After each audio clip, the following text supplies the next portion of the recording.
Deputado Sira iha Parlamento Nacional continua exige atu buka tuir resto mortais heroi Sira nebe sidau hetan. Tambah Timor-Leste nia independencia lori ruignoran maksosa. Exigência ne hato husi sefi bancada Fretilin David Dias Ximenes Mandati le husi sessão plenária e a Parlamento Nacional Tersane. Quando vai restos mortais, né, já foi apresentada uma resolução ao pleno para levar ao despacho do Presidente do Parlamento Nacional a ser discutida na plenária.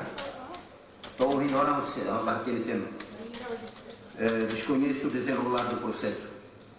Repito a minha questão política.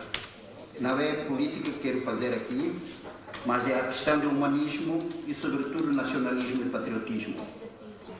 Os nossos heróis devem merecer a nossa estima e respeito, de uma maneira particular, os que já cumpriram as suas obrigações. Denema Kalojig na Fatim. Nyadiang, quando baristas mortais ne apresenta uma resolução ida baia de play, a tuluri baia presidente Parlamento Nacional no ne halau de espaço de discutir a plenária, mas beto o hin lorong lá tem processo ne. Tuirnia exige la os questão político e a parlamento, mas betamba questão humanismo, no mos nacionalismo, patriotismo, também ne heroi será merece atu retang respeito. Guilhermina Franco, Estel News.